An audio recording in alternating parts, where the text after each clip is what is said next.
বিজয় কার হাতে? আপনি পাইছেন বিজয়। একটা হুকুম মানছে এই ছাত্ররা, একটা হুকুম মানছে এই দেশের মানুষ, একটা হুকুম মানছে। উহুদের ময়দানে রসুল করিম সাল্লাল্লাহু আলাইহি ওয়াসাল্লামের একটা হুকুম রে নড়েবড়ে ভাবে ইজতিহাদি খাতা হয়েছিল, যার কারণে উহুদের ময়দানে উনারা পরাজয় স্বীকার করছিলেন।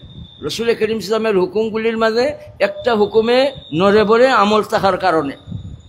আর বাংলাদেশের জনগণ, ছাত্ররা আলহামদুলিল্লাহ নিজের একটা দাবি আদায়ের জন্য, দাবিটা কিসের দাবি?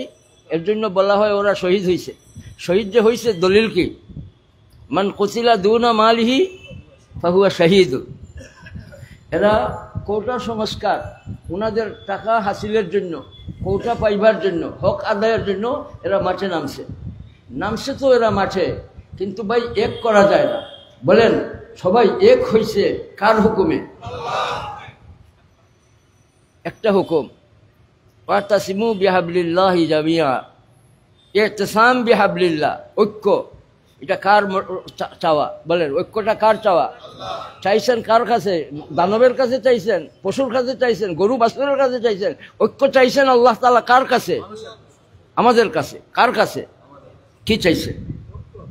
আমরা মতবিরোধ করব, বক্তা করদান আঙ্গুস্তা একসা মিশবাদ।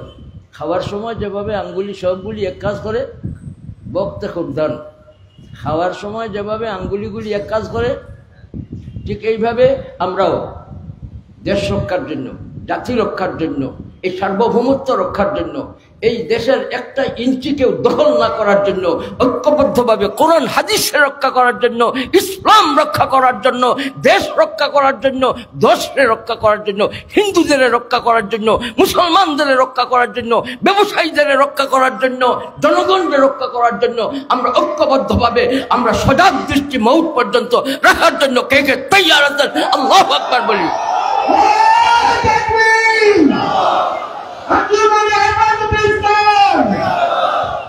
সম্মানিত উপস্থিত সাহেবান, সবাই এক হইছে ওনাদের মাল হাসিলের জন্য, এক হইছে। মান কুতিলা দুনা মালিহি ফাহুয়া শহীদ। এর জন্য অনর্থকভাবে ওনাদের শহীদ বলা যায় না। না, ওনারা ওনাদের হক আদায়ের জন্য মাঠে নামছে, ওনারা ওনাদের হক আদায়ের জন্য মাঠে নামছে, যার ফলে আল্লাহ তাআলার চাহিদ আসছে। ইয়াদুল্লাহি আলাল জামাআত, সুবহানাল্লাহ বলেন। তাই ভাই আমরা সব নেক কাজে, ভালো কাজে, আমাদের হক আদায়ের জন্য, আমাদের দেশ রক্ষার জন্য, আমাদের জাতি রক্ষার জন্য, আমাদের হিন্দুদেরও বাঁচাইবার জন্য, আমাদের মুসলমানদের বাঁচাইবার জন্য আমরা সব ঐক্যবদ্ধভাবে আমরা কাজ করব, মাঠে থাকবো। আল্লাহ তাআলা তৌফিক দান করুন।